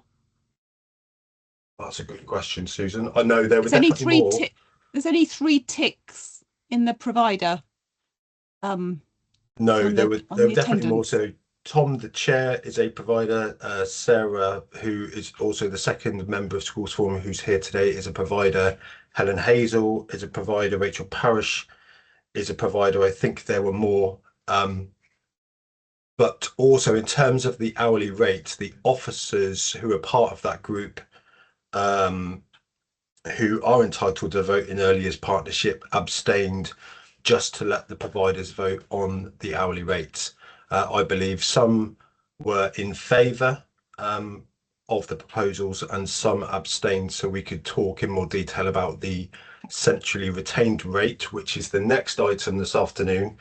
And the centrally retained rate, whilst we're talking about it, was almost unanimously approved, bar 2 abstentions. Okay, so I apologise. I was going to ask some questions about the centrally retained bit. I hadn't realised that was the next few slides. So I will shut up and come back later. Thank you, Susan. No, Susan, you don't need to shut up. It's fine. Right, Phil, I had a couple of questions. One, the percentage increases were different for different age groups. They were biggest for the children actually funded least. Is that as a reflection of the differential cost, as in, you know, for example, older children eat more? Or is it that there's trying to be a rebalancing between the fact that the youngest children have got the smallest increase because they currently are funded more? I didn't know where that percentage increase came from. So it directly links to the national funding formula, Simon. And so the money that's allocated by central government for each of the 3 rates has changed, which means that the older children have got the higher rate. Okay, it's just come out the formula. Amelia. I just wanted to respond to Susan's comment in the chat, which is about where additional support would be provided. And yes, you're correct, Susan. So the increase is in the volume of hours. The pressure that we have in the system is in the volume of providers. And you can see from in the paper, the feedback from providers is that it's in the ability to directly support providers with children with additional needs where they feel that support is leanest. And so that is the proposal where we would increase the level of support because that's the key area where that's being felt currently in our provider group. Thank you. I had a second point, which is about the payment regime. I can absolutely see where you're coming from in terms of money up front and then a provider goes out of this. Have you looked at an analysis of whether going to this model that will increase at all the risk of providers going bankrupt throughout? If they have large upfront costs like maintenance costs or capital costs, it's going to be harder on a monthly basis. And would that be especially true given we want more providers? There is a shortage. If a new provider came into the market and had to provide several months of rent up front or, you know, capital spend, is that going to make that situation harder? And is there some allowance for that in the way that you fund? Thank you. Thanks, Simon. So yes, and they're the impacts and risks that we are aiming to understand through more detailed consultation with individual settings. Part of our conversation at Early Years Partnership was about so currently, to reduce their costs on things like insurance, providers will pay that entire cost upfront rather than paying a monthly model where you might pay a 10 or 15% premium. So for example, if your funding came through in monthly installments rather than a 90% upfront payment, you might have to move to a monthly payment model on your insurance and other things, which might increase the costs for settings. So through our consultation with providers, we want to understand what the risks and impacts are, acknowledging we have a very significant risk overall on the early years block with so much funding going out in advance. Historically, we know we've had a setting which currently receives in excess of £200,000 as part of its upfront payment that has previously gone bankrupt. So we have a strategic risk that we need to manage. We need to work with our providers to make sure that where we change this payment regime, that we take into account their individual impacts and risks and mitigate them as best we can. So one of the things we are exploring, so currently we're looking at, the upfront funding is based on 90% of their claim. We're looking at whether we can move that 90% to 95%, 96%, 97%. So the overall funding available through the monthly payments is higher than what they would get in their upfront claim, and the amount of funding that's kind of available through the correction at the end of the funding period is much lower, if that makes sense. Yeah, and it's really good to hear there's so much detailed thought going into this, because it's not an area that I'm hugely familiar, and a lot of forum members may well not be, the early years. Somebody who is, can we go to Tom Filer, please? Yeah, I think just to add a bit of context to what Phil said there. So I think the change, one of the reasons it's being proposed is that the DfE guidance has been updated so that providers now should be paid monthly unless there is a reason not to, essentially. So that's kind of driving why this conversation has been held, and there was a lot of detailed discussion at the partnership. And I think the main driver for going out to providers was that I think everybody on the call had a different approach or anticipated impact of the changes. So definitely some wider consultation needed there. Okay, any more questions? So you would appreciate a steer from forum, but you are still clearly going out to consultation and taking that into account directly from the people affected. Yeah, I think in terms of the advisory vote today, Simon, the real focus will be the hourly rates, because we have to go through the process of publishing those in principle fairly soon. So we give the sector some assurance, and then putting that feedback into the key decision, which we aim to take in March. In terms of the changes to the payment regime, as Tom helpfully stated, the guidance has changed and we should be paying providers on a monthly basis. Yeah. We just need to make sure we get that mechanism absolutely right. Brilliant. Thank you. In which case, if there are no further questions, we will go to a vote. If we split it into two parts, the hourly rates and the payment regime. So people who are in favour of the hourly rates as outlined in the presentation, please put your hands up now.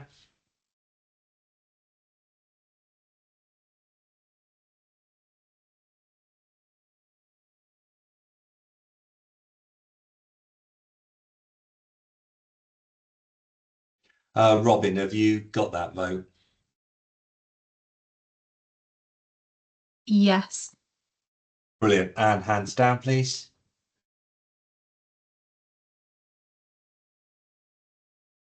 And votes not in favour of the payment regime, the hourly rates rather.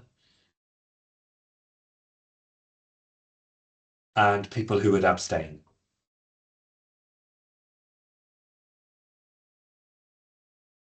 Thank you. And hands down. And then we will, about the movement to a monthly payment regime, hands up in favour.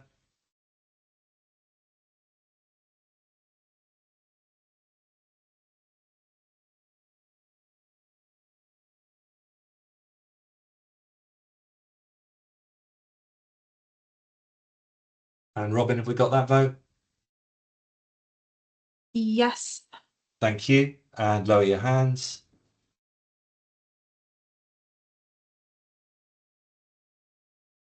Oh. And sorry, Katie, your hand's still up. I don't. People who are not in favour, against.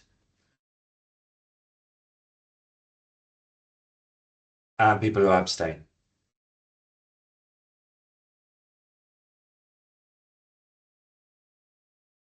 Thank you. Phil, if we move on to the next element. Of course. Thank you, Simon. Oh, sorry, Sue Simpson. I've just seen a hand up. Yeah, sorry, there's something just occurred to me. Because of those conversations about reducing the upfront funding, paying monthly and stuff, is there any way that the council, using that insurance as an example, is there any way that the council could perhaps lean on a preferred insurance provider to persuade it, for example, not to charge a 10% premium if providers were to pay monthly instead? Is there any sort of pressure that could be applied on central organisations? Because it absolutely makes sense, certainly to me, that you would pay as you go, but also as a whole entity, there's a lot of buying power there, and can we use that buying power to encourage suppliers to work with us nicely? Just a question, and it might help to soften the blow a little bit. Thanks, Stu. It is a very good question. It is something that we have very quietly considered within the team, and have put a question to our colleagues into procurement, as in how might we engage what is a very vast and sizable market in terms of insurance and other things that that the sector buy into. We've been working very hard with the centrally retained funding to also provide things like subsidised qualifications, because that we know for the workforce in early year settings that those things represent a significant cost. So yes, it's a good question. It's something we have asked of colleagues as to how might we even go about that. The insurance market itself is really complicated because there are nowhere near as many insurance companies as you might think. That they're largely underwritten by probably 3 or 4 very, very big companies. So we have asked the question, but really we need to see what feedback comes back from our sector reps through our survey. Yeah, and I think maybe School Forum could lend weight to that kind of approach as a body, if that would help, because we're customers of these people as well. And when you add up the total local authority spend, that's a sizable customer to deal with. And if we can get even 2 of them arguing over wanting to be our friend, then that'll help. So nice job. Thank you. You're welcome. Thank you. Thanks, Steve. Phil, the next item about the centrally retained funding. Thank you, Simon. So this is a item for decision, and we will be asking Schools Forum for a vote in 2 parts. So the first vote will be on approving the proposed retention of 3% of the overall funding pot, and then the second vote will be approving the focus of the support that we aim to offer using that centrally retained funding. So as per last year, so we had a really helpful conversation in terms of centrally retained funding last year, and one of the things that was raised was, could Schools Forum see a copy of the Section 251 return in relation to the centrally retained funding? That is the extract from the Section 251 return, so it is there as kind of reference for Schools Forum members, albeit it's always kind of lagged to the previous year, but you can see how we accounted for the £1.433 million of centrally retained funding. Next slide, please, Robin. And then just some kind of background as to what we're proposing to do for the coming financial year. So each year, Somerset Council has retained 3% of the early years funding block, which covers the cost of a range of services which support the operation of the early years system in Somerset. The council is proposing to fix its level of centrally retained funding at 3% for the 2025-26 financial year. It's noted that we are able to retain an additional 1%, but had we done so, that would reduce the amount paid out to providers through the hourly rates by £730,765. In 2024-25, the retained funding was worth £1.433 million. This has increased to around £2.192 million for 25-26 as a result of the overall increase in early years funded places. In previous years, a much more significant proportion of the funding was passed to external partners and bodies who delivered various localised support training and CPD. In 24-25, Somerset Council retained the greater proportion of the funding to cover the cost of enhanced services provided to the sector by the council, offsetting pressurised council budgets.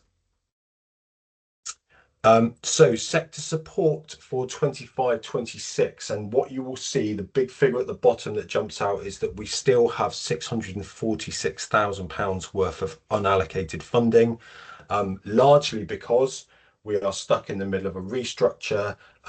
We didn't know what our centrally retained funding would be until very close to Christmas. It was only last week we could pick this up again and go through the calculations in much more detail. And as Amelia mentioned earlier on, and I will reference again in slides in the next few moments, we have some unallocated funding. You can see that we've increased funding to certain parts of the system already and have allocated 1.546 million of the 2.192 that is available. But it is our intention to fully allocate all of that funding into services that are early years focused, in line with the preferences communicated by the sector that are detailed on the next few slides. So provider consultation. Having met with the Early Years Partnership in October 2024, we informally consulted with providers of early years funded places in November 2024. The deadline for responses was Friday the 29th of November 2024. There were 171 responses, which is up from 168 in the previous year. The consultation sought to understand which types of support the early years sector would value most for the coming financial year. This has allowed the council to develop an offer of support funded from its centrally retained funding. So as part of our meeting with Early Years Partnership, we developed a long list of 10 areas of focus, which then went into the survey, and then we asked providers to identify their preferred top 3. You can see there that the highest one with 77 votes was subsidised access to qualifications, something that I referred to a little earlier. That was followed by provision of good quality training in CPD, and then a new one which was added this year following our discussions was in-setting guidance and support for individual SEND cases. So that's a significant shift in the type of SEND support we have traditionally offered to settings, and will need resourcing and will require a lot more thought before we roll out that offer from April this year. In terms of those priority areas, so as already stated, subsidised access to qualifications, good quality training in CPD, in-setting guidance and support, followed by recruitment and retention of staff, and then building confidence around SEND, which is that whole setting advice, support, guidance, training that has traditionally been part of our offer. Robin, if we could just go back to the previous slide, that'd be really helpful. So there are areas there that have relatively low scores in terms of votes from providers, but as a local authority, we regard as priorities because of their statutory function. So if we look at things like safeguarding, advice and support, whilst they only got 29 votes, so there's a kind of relatively low priority for providers, as a local authority that has a statutory function in relation to safeguarding, that support that we offer through a very small team is something that we regard as a priority and will continue to fund, as is setting improvement, inspection readiness and consultation. That has a low score, but it is our ambition to make sure that we have many more good and outstanding early years provisions across the county. So again, that is something that we will continue to invest in, even though the sector kind of regards it as a fairly low priority on that long list of 10 types of support. We can go forward again now. Thank you, Robin. So early years partnership, the 3% rate and the focus of the support provided by it was discussed at early years partnership on the 8th of January 2025. The early years partnership voted to support the 3% retained rate and the focus of support provided by it. It was also acknowledged that the detailed offer of support would be refined over the coming months. Once live, the offer of support will be monitored by the early years partnership. And back in October, we did a mid-year review, and each of those services that provide support was asked to come in and demonstrate the impact of their offer, so we could consider whether it was something that we wanted to continue the following year. Next step, so following approval from Schools Forum today, the revised offer will be implemented for the 1st of April. That should be 2025. That is my error. Apologies. So Simon, over to anyone with any questions, but this is a item for decision. We need an approval of the 3% retention rate and an approval of the areas of focus for support. Absolutely. So I'll open to members. Any questions or queries? Susan Fielden, please. Thank you. I guess my first point is that some of the information in these slides would have been really helpful to have had in the papers, Phil, especially if it was slides that you'd shared with the partnership. As I think just getting our heads round how much is spent on what sort of things, because it's quite challenging to be asked to approve a couple of £1 million worth of spend without any reference points as to where that goes. What my thinking in terms of that unallocated spending and my earlier point about the reason that the local authority has got the potential to spend more centrally is that we've got an increase in the volume of children spending time in early years settings rather than necessarily the number of settings, and therefore I would suggest that we would need to prioritise things that relate to the volume of staff, particularly the training and development areas, and things that relate to the volume of children. And I would suggest that the SEN support it is a real area of focus, because it as a whole system it helps in terms of both the flow into schools and the pressures on the high needs budget. Thank you, Susan. Just referring to your first point, the additional funding in the system probably isn't either about more children or more settings. It's about more funded places and the way that the children in those settings are funded. So it's moved to the state paying for that provision rather than the parent, if that makes sense. And on your second point, I heartily agree in terms of that, the sector has been really clear in terms of its priorities. They are around the development of the workforce, but also issues around SEND. So as we are working with that unallocated funding, that they will clearly be the top of our priority list too. Amelia? Yeah, I'm not sure I can add anything because you've said it so clearly, but I was just going to make the point that one of the pressures that we know sometimes can emerge is that when the state pays for places, that can constrain, and we have the same in schools, that can constrain the ability of a provider to have the flexibility to deliver the high quality service, because the state rate is sometimes quite pressurized compared to the ability to vary that income from private routes. So I think it makes even more critical that all providers be confidently in a place to be able to support and educate any child who comes through the door, which I think is is another reason why their ability to support a wide range of children, whatever their background, whatever their disability or additional need, is really important, because that provider potentially is working with more state income, but that income is constrained in terms of the ability to fund all things. Thank you, Amelia. Any other questions? Sue Simpson.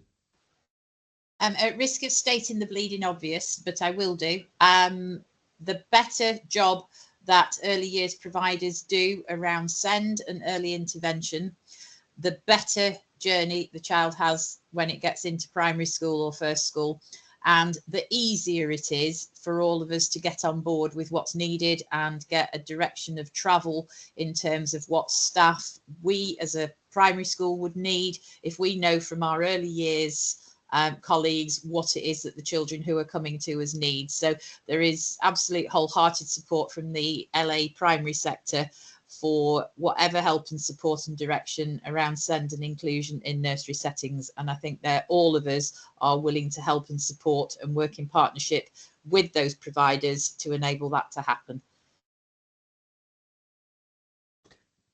Thank you. I've got Amelia, is that a response to that, or I'll go to Susan Fielden?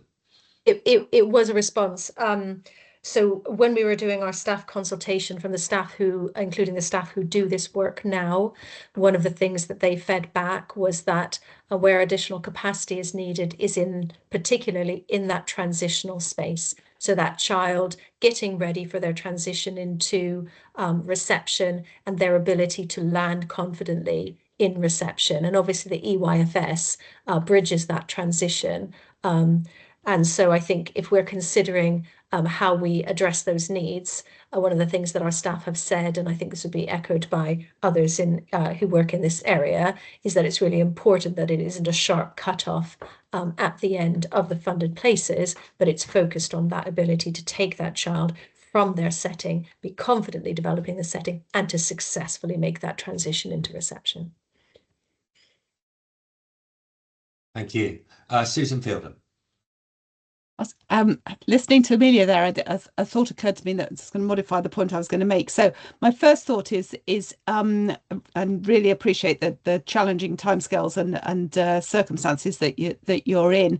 If you've got 600,000 that you haven't yet allocated, and one of the elements is around increased support, have you got the practical ability to increase capacity to provide extra support given the timescales? And is there an alternative that is about providing settings with something that isn't as targeted as real high needs funding, but is addressing additional SEN type inclusive support by way of a payment to a setting that could utilize some of that money? And I recognize that actually takes it out of the 3% and makes it part of the other part of the calculation. But so what I was just going through my mind when Amelia was speaking was, if a setting was provided with some funding to release staff to work to spend some time with the school that a child was moving to,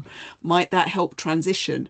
And a a cash-strapped setting might not be able to release staff to engage in that transition support without some additional funding. So just a thought around whether some of that capacity, some of that extra funding that you've got could be used to provide funding to settings for something that addresses SEN support, rather than necessarily all being about centrally provided support, if that makes any sense at all. Thank you, Susan.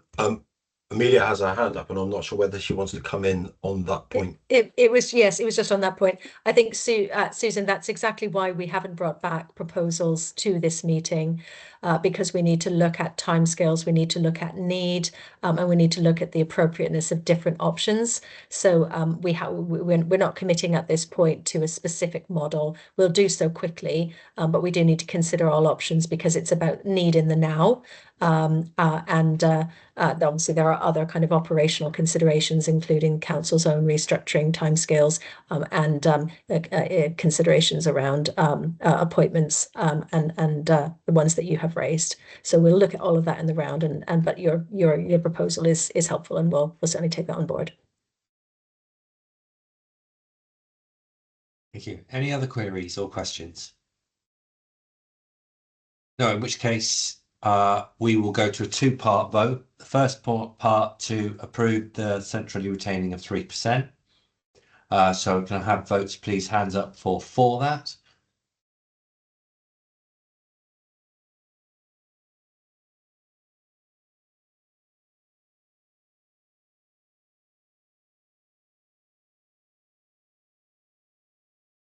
Okay, Robin, have we got that vote?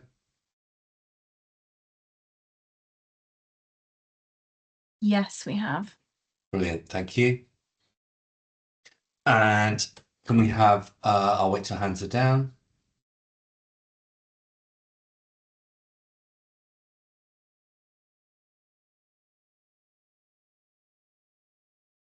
Nicola, if we just have the last hand down, and then we'll do against.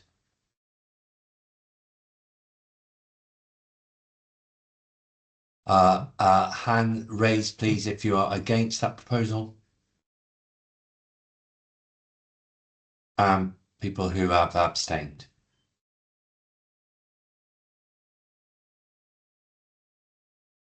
Thank you. And then we're voting to approve the distribution of those funds. So hands for that distribution as outlined in the presentation.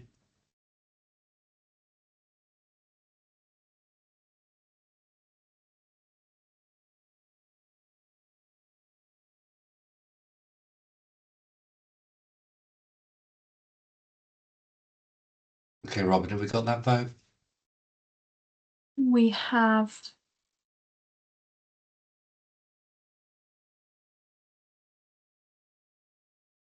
Okay, and hands down, please.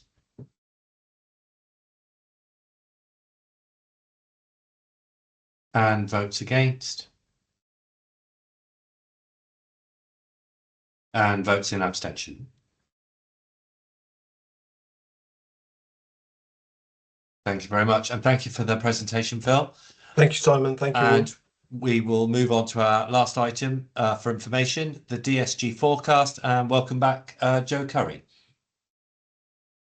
Thanks, Simon. I don't know if this is just designed to leave you with a bit of sobering thought before we finish for the day.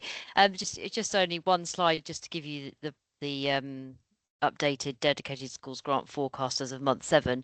I put into the paper that there have been a couple of adjustments to the opening balance, which has actually brought the forecast that we currently have down by just over £2 million.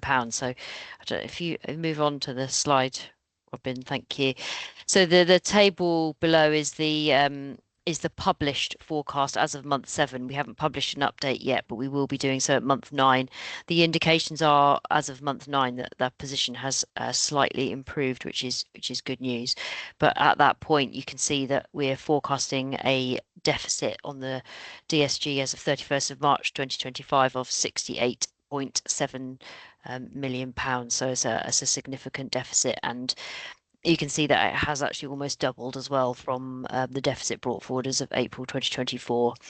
And as I mentioned, we've made a couple of adjustments back to our 23-24 result for the high needs block based on a review of some of the costs that have been charged to the block from other parts of the local authority. So we've reduced that brought forward figure by just over £2 million. But that was really all I just needed to share with you, really, what the current forecast is. And as I said earlier, we are working at the moment on a revised deficit management plan, and Amelia mentioned that people too have come in to support us with that. So that really does support us in finance as well, because we're only a small team, so all the help we can get, really, and they've got all that experience from other local authorities as well that they can bring to us to help us through that process. So that's it. That's my parting piece of information for you, unless Amelia wants to add anything else on that, but I think we probably said everything from my perspective. Okay, any queries about that item for information? Yes, just for information. No, in which case, Susan Fielding. I'm sorry, I ought to know the answer to this question, but so on paper, this looks like there's a surplus on the schools block and the central schools block, and we've been talking about, you know, a gap in the funding for schools and, you know, challenges around PSFAs. Am I right in thinking that once you've got a surplus on a particular block, it just goes into the overall pot?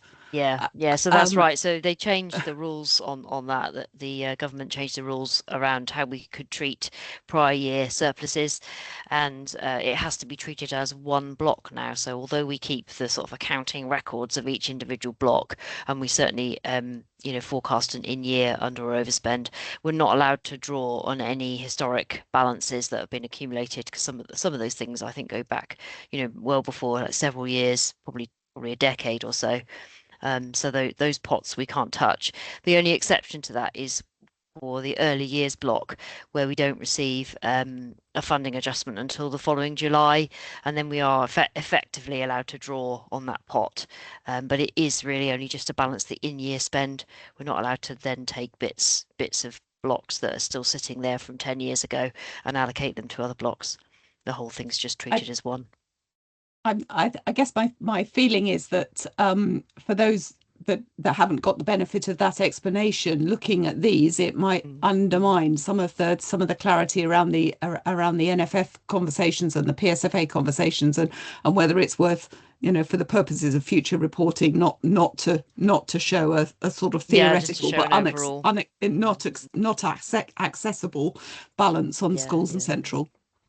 Yeah, that's fine. I understand what you're saying, Susan. I'll go and have a look at how we're presenting that and rethink that. I mean, we do obviously have to track the in-year under overspends by block, and we do have some changes to that for things like, I don't know, vacancies and other things like that. But I'll take that on board and have another think about that. Thanks. Yeah, no, that's a really interesting point, Susan. It is about the perception as well as the reality. Absolutely. Any other points? In which case, we are at the point of drawing this meeting to a close. The next meeting will be on the 5th of March. I would like to thank all the LA officers for the time they've given today, but also their presentations and all the time in preparation for this meeting.